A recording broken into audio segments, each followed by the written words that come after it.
Just got done with my day of DoorDashing, accepting everything, but I'm not going to talk about that on this video. The next video, we will go over day 10 of accepting everything. If you want to watch the other videos that I have up, feel free. There's a playlist full of accepting everything videos. But, yeah, so I figured I'd go ahead and just talk about some of my best orders that I've ever had. Because I wanted to make sure that I'm trying to get 2 videos up a day, one in the morning, one at night now, as best as I can and as quick as I can, as I should actually be taking less time than I am making these videos. I do want to try to slowly but surely improve what I'm doing, but I gotta figure out how to make it as quick as I can while improving it, as I need to work as much as I can to make money from DoorDash, but I also want to get YouTube going really good and better again, and we're slowly but surely getting there. Anyway, so I have a few really good orders that I can talk about. I think my highest paying one was supposed to be 100. Well, this is for an order without, added extra tip afterwards. But that I accepted, and it was on Instacart on this one. It was $146. There was 112 total items, and it was like 89 total separate units. And yeah, I'm pretty sure they tipped the 30% highest tip level on Instacart, which that's one reason I really love Instacart. Is yeah, when people pay the highest tip amount, I always appreciate it, because even those really huge orders can actually really make it worth it and feel like it's worth doing. Because some of them, oh my gosh, it doesn't seem so bad until once you get into the order, and it's just like, holy crap. And most of the time, I never have an issue doing an Instacart because there's no acceptance rate. So it's just like, accept, whatever you want, and don't accept whatever you don't want. And then, yeah, let it boost, or, if it's a really bad order, and then take it once it's good, or try to take it before, somebody else takes it. But, yeah, it was pretty good order. It did turn out a little bit less. I had to refund a couple items. So it went from being 146, and they also decreased the tip a little bit. I don't know exactly why, but it was 146, and I ended up with like $130. So the refunds made it go down by, well, maybe it was less than that. No, it was 126 is what I ended up with. So the refunds dropped it down to, I think, like $8 less. And then they dropped the tip an extra $10 lower. But still, I made $126 from that order, which was still really good. I was pretty happy about it. I did put a lot of extra effort into that, and I think it took me about an hour and a half-ish. And it was 11 miles from the store, so a decent distance, but totally worth it. I had another one that started out at only 60, but it was such an insane order. I think it took me like 2 hours, and it was just craziness. But it was nice because the customer tipped an extra $50, and it turned out to be 110, which was really nice. Totally worth it. But in the moment, it was so exhausting because lots of big items, lots of massive amounts of random stuff. And that one was over 100 different items, like 115 unique items. And it was like 150 total, something like that on that one. Another, just really awesome order. I've done a few orders for this customer, and things kind of like got really difficult. Like, they kept adding item after item, and they just had a set tip, and it was... Yeah, and then I talked to the customer. I'm like, yeah, I don't get paid anymore when you have a set tip. Like, it's just what I get from the start with. And, it was still decent, but it went from being a good order, because it was like $27 for like 15 items. And then they added like, I think it was like 35 items on it. So it turned out to be like 45 unique items for that same $27. So it became a lot more, and they didn't tip by percentage. They tipped by just the amount. So it's kind of, yeah, I was like, yeah, I don't really make any more per item. We get a little bit more, but really nothing unless there's a percentage on it. And then there was just I did a couple other orders with them, and they were really cool with me. And then one time, you know, I was chatting and whatnot, and it was him and his girlfriend. His girlfriend was actually ordering for him, and she thought I was so awesome, and you know, I did such a good job that she told him to tip me extra when I got there. So I got there, and he hands me a freaking $50, or no, 50. He handed me $100 bill, so that turned out to be what was it, 127 total on that one, and it was like not even that big of an order. It was a decent, I think it was an okay size order, but it was, yeah, it was pretty nice. And he tipped me a couple other times, 40s and 50s. I miss those people. They totally moved away, but it was, yeah, it was always good. After that first initial one where it was just like massive amounts. I don't see that very often, but it's kind of frustrating.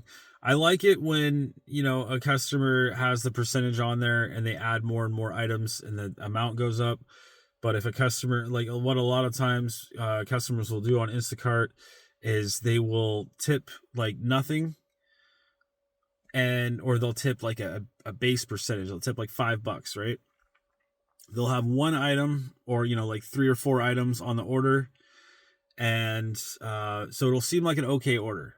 You know, it's not that far away, and you're getting, you know, something like $10 for that order. And then all of a sudden you start shopping, and they keep adding and adding and adding over and over again. I had one customer do it up to, what was it, like 70 items. It became insane by the end of it. And I think I only got like an extra $10. So I think it turned out being, for that 70 extra items, 80 items total, I think I might have made $20. Something like that. I can't remember, but it was not fun.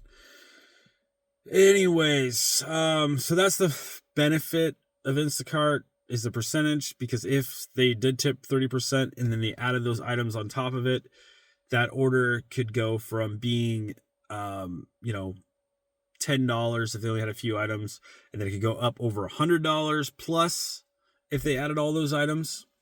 But it's all, yeah, because by percentage, DoorDash doesn't do it like that. But on Instacart, if you have percentage and a bunch of people add items and you've got a good percentage on there, you're going to make a lot of extra money.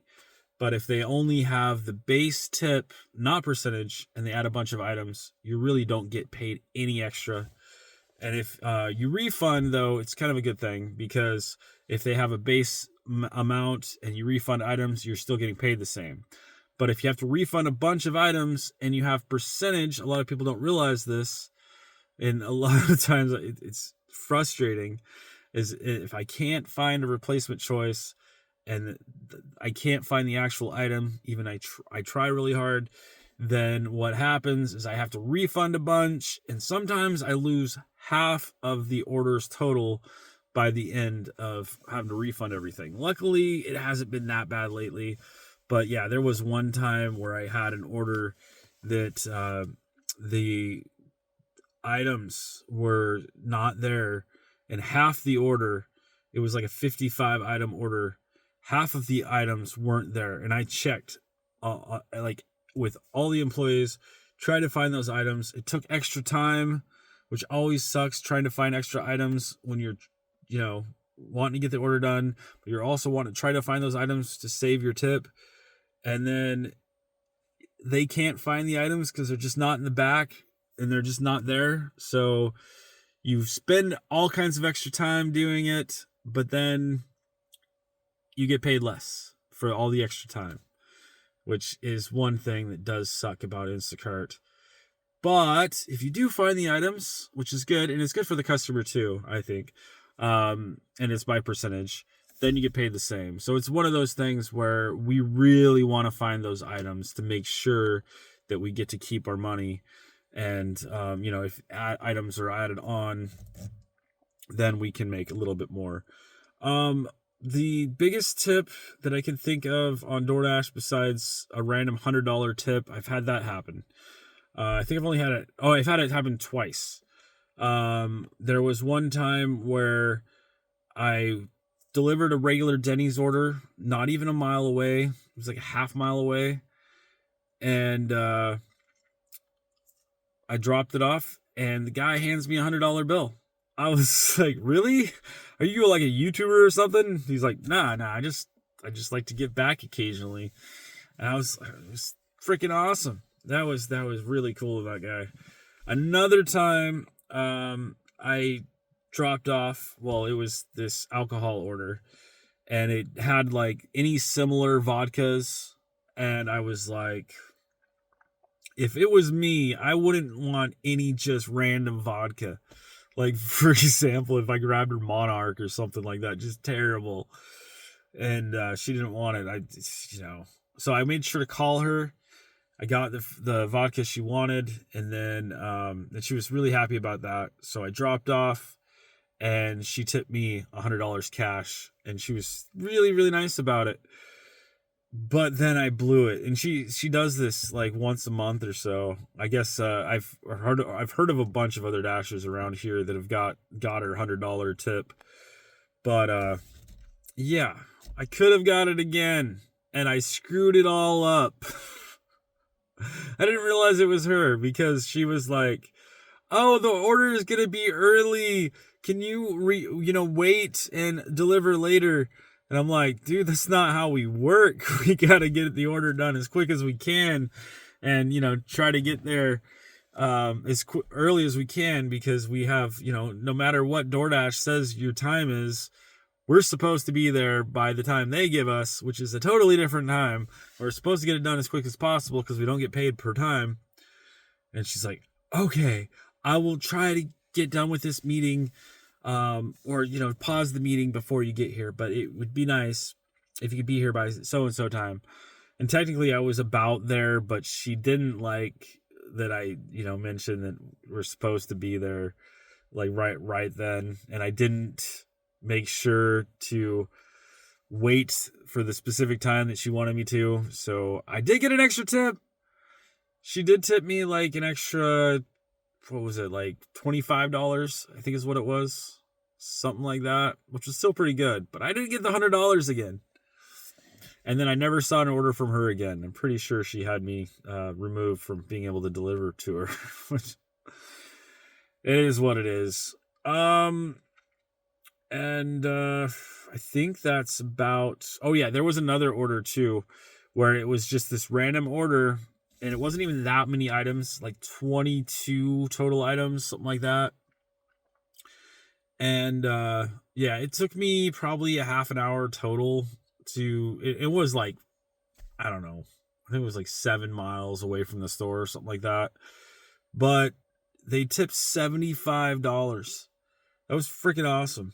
Nowadays, since they're doing like a 50-50 split, instead of the base pay, because back then, it was kind of better back then. Like, a lot of Dasher would complain because the base pay was super low, but we got better tips, and we did get paid more throughout because everybody knew that we didn't get paid that much on base pay. So our tips would be much higher, and we get a lot of extra tips here and there. They would be a lot better than it is now. But it is what it is. Like, technically, I don't even think you can tip that much anymore. Like, I swear they're throttling tips, not allowing people to tip higher than a certain amount now. But yeah, nowadays it seems like if somebody tips $20, the base pay is going to be $20 to make sure to do the 50-50.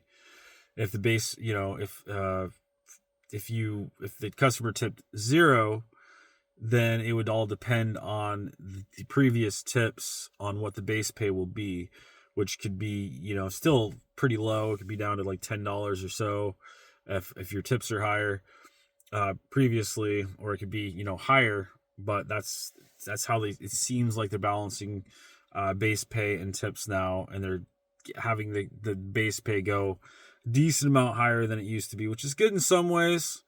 Makes DoorDash look better because technically they're, paying more out of pocket, but at the same time, suggested tips are lower.